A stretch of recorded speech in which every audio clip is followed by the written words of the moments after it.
know what low-hanging fruit is and target that. Now, what does that mean? Probably hear multiple times, low-hanging fruit, low-hanging objectives and targets.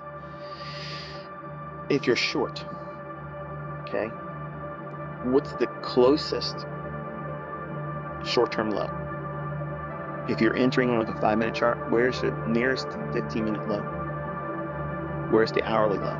That's going to be the closest one if the market just keeps dropping. How far away is that? Now let's talk about this. This is a question I saw on Twitter, where on Forex I have a rule, like I like 30 pips as a Judah Swing or less. Generally, it's usually around 20 pips or so in London. If you want to create the high of the day or low of the day, it's going to be a protraction, market protraction, where it goes the opposite direction you think the market's going to go for that particular day. It's usually 30 pips or less.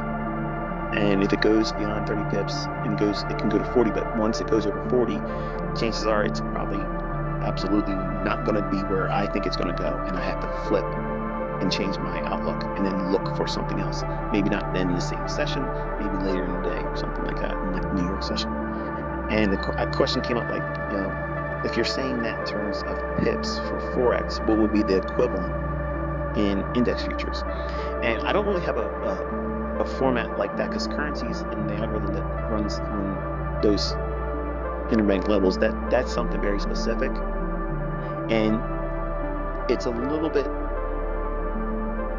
more difficult for me to nail down a specific number of handles.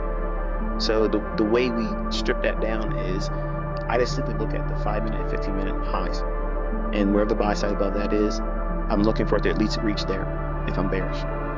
Or if it has, say, taken out relative equal highs or a single high on a 5 or 15-minute chart, and we're now dropping already, and it's beginning the morning session 8:30, or it's crossing over to 9:30, then I'm going to look for a fair value gap. If there's a fair value gap, then I know that the stock run already took place before the opening in New York.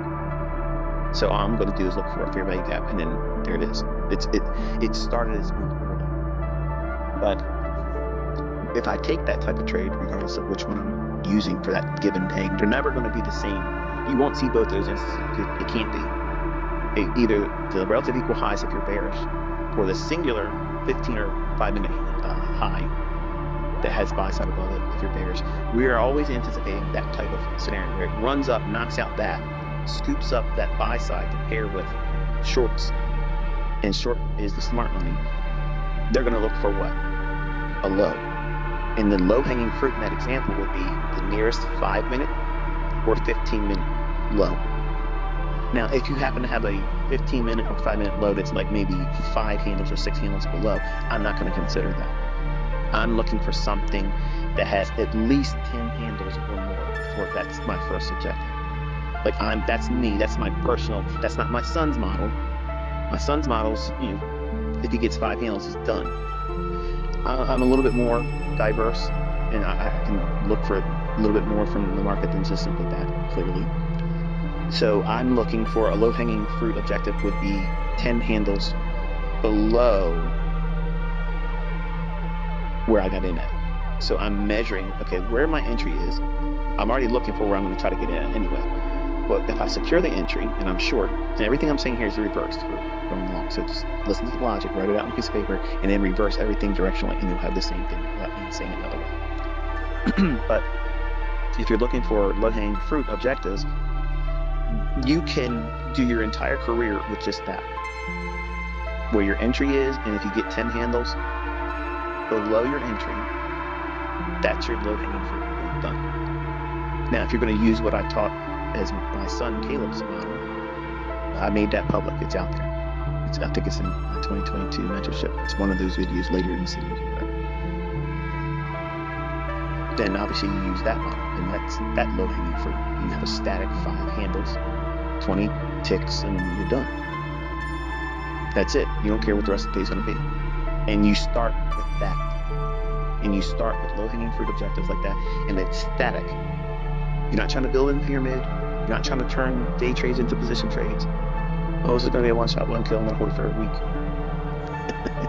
No.